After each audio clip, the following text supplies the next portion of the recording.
Gaan gebyt in die pad na die ouens van Buffalo is hier. Sorry about that, guys.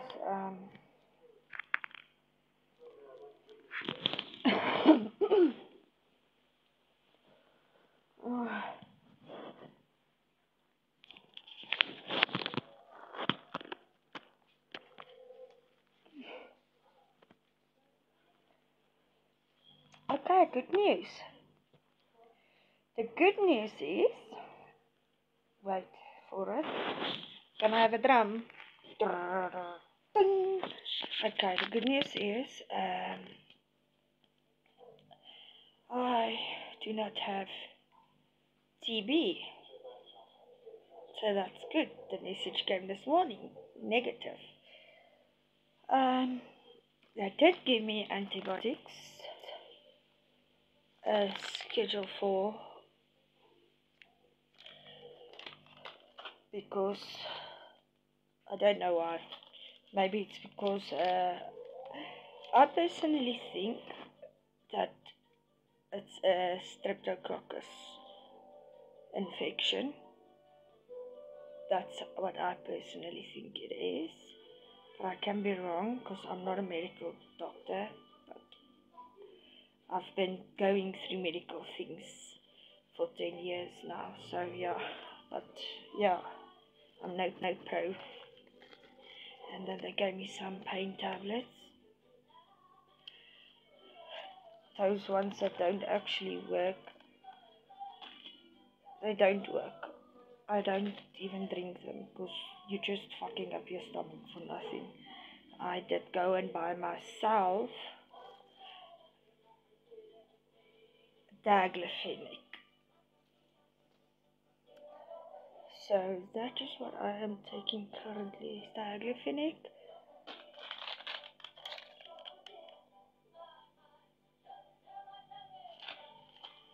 And now I'm just waiting for the blood results. They did try to get a vein there, as you can see, but they didn't succeed. So they had to call the doctor, and I'm not gonna show you where they got the vein because that's very private.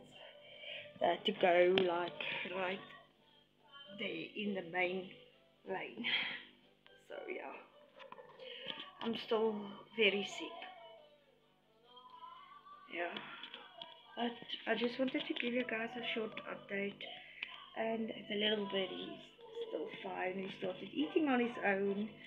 And I know every day comes closer to where I'm gonna have to let him go, because these types of birdies, they fly. They are meant for the sky. Otherwise I would have kept him, but I can't do that to him. It's in his nature, in his DNA. I can't keep him in a cage. He wants to fly. That's in him. That's why he's here. That's what he's made for. So yeah, hope you guys have a very well day further, or night, or evening, whatever it is there by you guys now. Right here it's currently nearly 4 o'clock. So then it would be time. Sorry for not uploading and keeping you guys up to date. I did try and make a short, so you guys don't get out of touch with my recovery. And whenever my health is healed or